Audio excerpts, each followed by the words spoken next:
আর যাই ভুল করো করো, দক্ষিণেশ্বর থেকে বেলুড় যাওয়ার যে ফেরিটা থাকে না, সেটা কখনো মিস করো না। একবার মিস করে গেলে সেই আধ ঘন্টা ধরে ওয়েট করতে হয়। And finally here we are. আমি বহু বছর পর আসলাম, প্রায় 12-13 বছর তো হয়েই গেছে। আর এই দেখো এই ফুল গাছটা, কি সুন্দর ফুল ফুটে রয়েছে, এত সুন্দর লাগছে দেখতে। সেদিন প্রচুর লোক হয়েছিল, রোববার বলে হয়তো। আমরা এতক্ষণ ধরে এত হেঁটেছি বলে সবাই আগে একটু বসে বিশ্রাম করে নিলাম, তারপরে যে যার মতন ঘুরতে বেরিয়ে গেছি। আমি আর আমার বর বেরিয়ে গেছি আলাদা করে ঘুরতে, আমার ভাই আর শ্বশুর বেরিয়ে গেছে আলাদা করে ঘুরতে।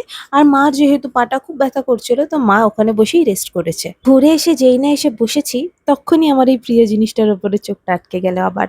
আমি আবার করে খুঁজছিলাম যে যদি আবার দেখতে পাওয়া যায়। তারপর সন্ধ্যেবেলায় দেখো এখানে সুন্দর করে আরতি হচ্ছিল, মানে ভেতরে যে আরতিটা হচ্ছিল সেটা বাইরে বড় স্ক্রিনে আমাদের দেখানো হচ্ছিল। একটু আরতি দেখে চা খেয়ে বেরিয়ে পড়লাম লাস্ট ফেরিটা ধরে দক্ষিণেশ্বরের উদ্দেশ্যে, কারণ ওখান থেকে আমাদের মেট্রো ধরতে হবে। আসার পথে দেখতে পেলাম এই সুন্দর দৃশ্য, দেখতে দেখতে শেষ করলাম দিনটা আর ব্লগটাও। দেখা হচ্ছে নেক্সট ব্লগে, টাটা।